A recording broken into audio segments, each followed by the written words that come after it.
Good morning students. देखो कल जो है हमने 10th तक के क्वेश्चन किए थे, ठीक है, इस 11.3 के। और आई होप कि आप लोग किए भी होंगे। 10 क्वेश्चन मैंने आपको होमवर्क दिया था, उसमें अगर नहीं आया तो फिर से बता देता हूँ। मैं उसको कार्टेशियन फॉर्म में कन्वर्ट करना था और फिर उसके बाद तो वैसा कर सकते। कार्टेशियन फॉर्म में कन्वर्ट करना है, आपको आ गया होगा तो कुछ भी नहीं करना, सिर्फ आई जे के कोएफिशिएंट मैंने आपको कल भी बताया था, एक क्वेश्चन जब आया था, ठीक है, वो जो थर्ड क्वेश्चन में आपने था ये कि वेक्टर इक्वेशन को कार्टेशियन फॉर्म में कन्वर्ट करना था। तो थर्ड क्वेश्चन में हमने किया कि जो आई जे के कोएफिशिएंट है, आई जे और के की जगह पे आप एक्स वाई जेड लिख दो बस, और इक्वल टू वो जो नंबर है इधर इक्वल टू में वो वैसे वैसे तो आर को हटा दो, जो ये आर आ रहा है वेक्टर आर उसको हटा दो, आई जे के की जगह एक्स वाई जेड लिख दो इक्वल टू दिस, तो वो आपका कार्टेशियन फॉर्म में कन्वर्ट हो जाएगा, ठीक है। अब 11th क्वेश्चन है। 11th क्वेश्चन में कुछ इसी पैटर्न पर है। Find the equation of the plane through the line of intersection of the plane this and this. इन दोनों के इंटरसेक्शन लाइन से पास होने वाले प्लेन की इक्वेशन हमको निकालनी है, वो कि आपको परपेंडिकुलर है इस गिवन प्लेन पे, ठीक है। तो हमें लैम्डा की वैल्यू निकालने के लिए कोई भी कंडीशन गिवन हो सकती है। पहले दो क्वेश्चन में पॉइंट गिवन था, अब की बार आपको बोला है कि ये इसके परपेंडिकुलर है। तो चलो देखो कैसे करेंगे हम इसको। तो पहले तो आपका देखो question,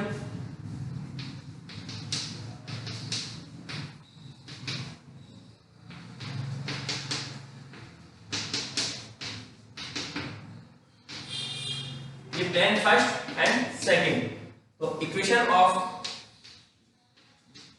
the plane passes through intersection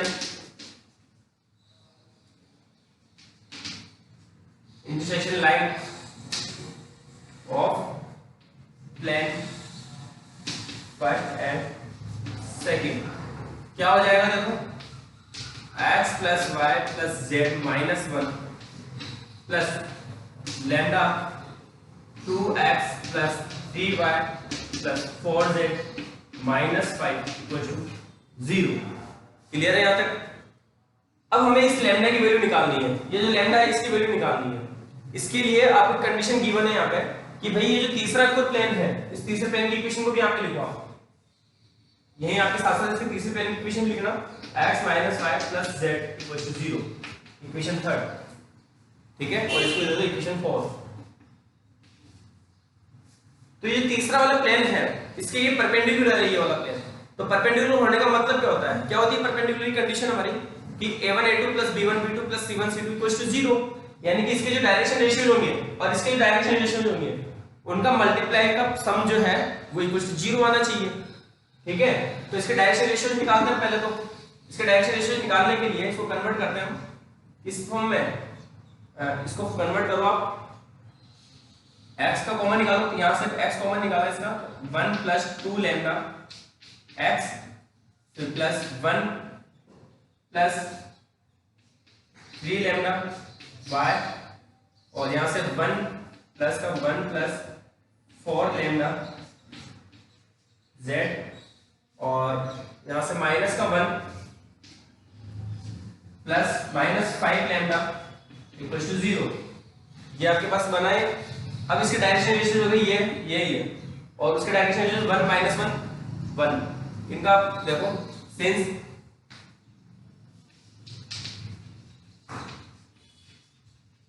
plane third and fourth are perpendicular, ये दोनों परपेंडिकुलर है। कौन सा, थर्ड और फोर्थ आपका परपेंडिकुलर है। तो अप्लाई करते हैं 1 plus 2 lambda into 1 plus 1 plus 3 lambda into minus 1 plus 1 plus 4 lambda into 1 equal to 0। ये परपेंडिकुलर होने की कंडीशन अप्लाई कर दी मैंने। तो यहां से देखो क्या बन गया आपका, ये 1 और ये माइनस 1 और ये प्लस का 1, तो 1 बचा 100। फिर ये 2 लैम्डा माइनस 3 लैम्डा, माइनस का लैम्डा प्लस 4 लैम्डा, तो 3 लैम्डा बच रहा है इक्वल टू 0। तो यहां से लैम्डा की वैल्यू मिली मुझे इतनी, यही से देखो लैम्डा इक्वल टू माइनस का 1/3। समझ में आ गया? लैम्डा की वैल्यू मिली माइनस का 1/3, वो लैम्डा की वैल्यू इसमें पुट कर दो इक्वेशन 4 में, आपका आंसर आ जाएगा। ठीक है, तो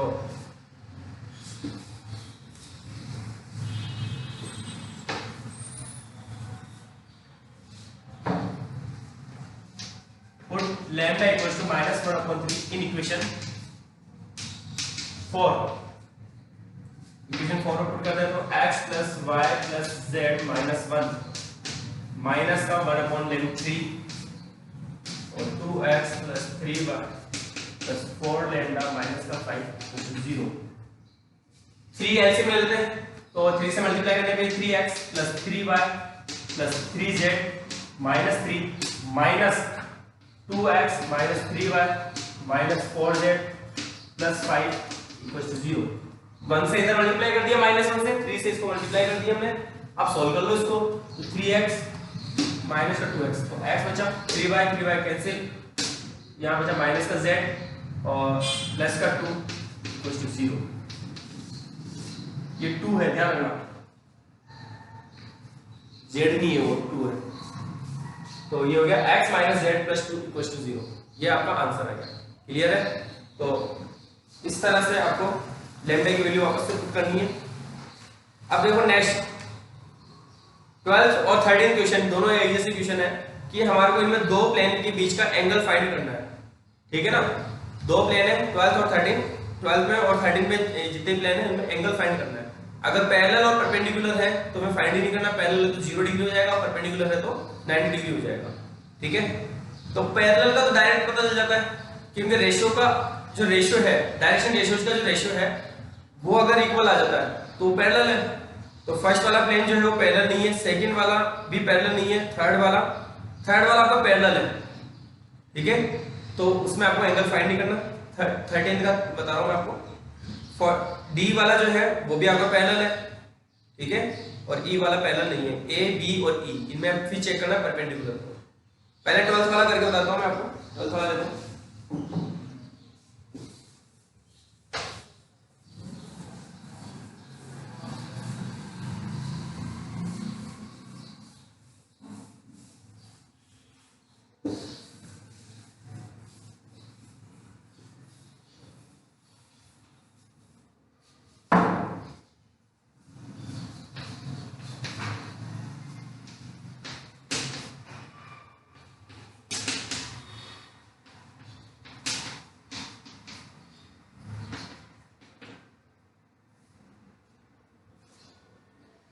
एंगल का फॉर्मूला क्या है? एंगल का फॉर्मूला है हमारे पास b1 b2 अपॉन या n1 n2 अपॉन n1 का मैग्नीट्यूड और n2 का मैग्नीट्यूड cos थीटा में अप्लाई करना है आपको। तो ज्यादा बेटर है कि हम, ठीक है, इसको ऐसे ही रहने दो, पार्टीशन में कन्वर्ट करने की आपको जरूरत नहीं है।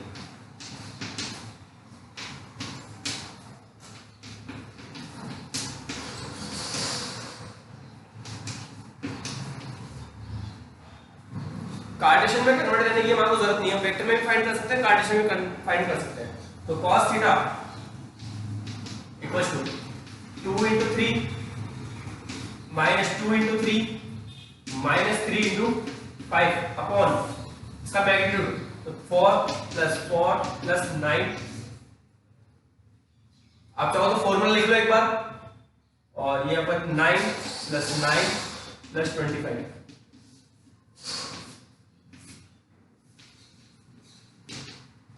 ये तो जी, ये आपका -8 ऊपर तो बचा आपको 15 अपॉन माइनस का, और ये होता है हमारे पास देखो 4 + 4 8 8 + 9 17 √17। ये हो गया 9 + 9 18 18 + 25 18 + 25 हो जाता है हमारे पास 43। और 43 जो है आपका एक तरह से प्राइम नंबर है।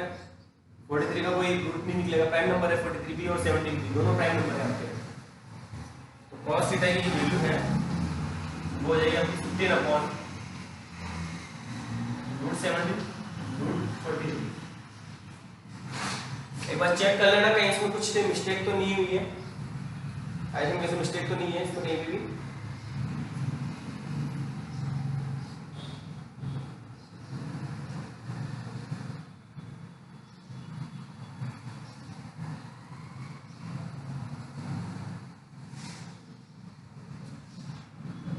बिल्कुल यही आपका एंगल हो जाएगा, ठीक है।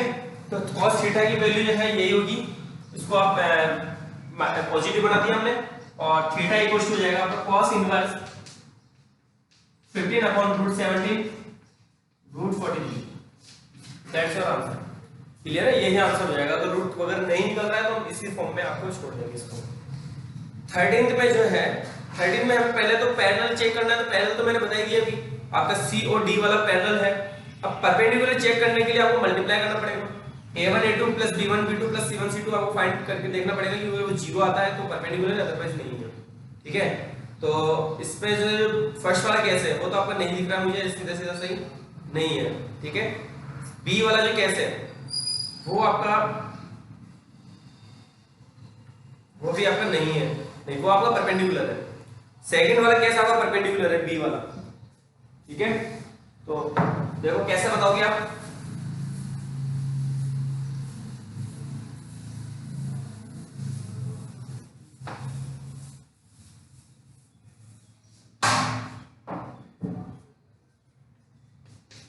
बी वाले में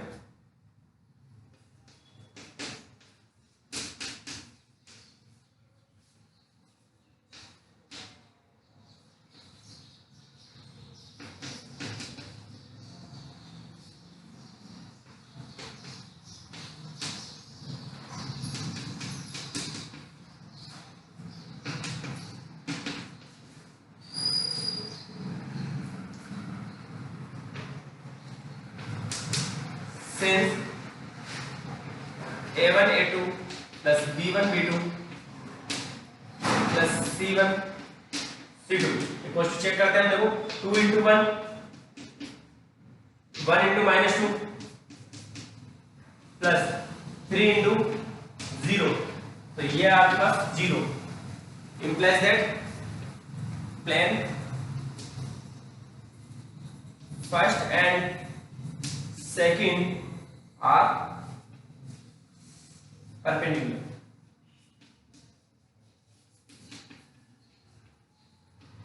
इसी तरह से आप फर्स्ट में और लास्ट यानी कि ई वाले में, इन दोनों में भी आप चेक करना एक बार कि क्या ये परपेंडिकुलर है या नहीं है। मेरे ख्याल से ये परपेंडिकुलर नहीं है, फिर भी आप एक बार चेक कर लेना, अगर है तो ठीक है, अगर नहीं है तो फिर हमें एंगल फाइंड करना है उनके बीच का। फर्स्ट और लास्ट वाले में आपको एंगल फाइंड करना है, आप खुद करोगे, ठीक है। एंगल फाइंड आपने अभी देख लिया है। अब 14th क्वेश्चन है, in the following cases find the distance of each of the given points from the corresponding given plane. ये जो पॉइंट है इसकी इस प्लेन से इक्वेशन फाइंड आउट, प्लेन से डिस्टेंस फाइंड आउट करनी है आपको, ठीक है। तो देखो ये इक्वेशन देखते हैं हम।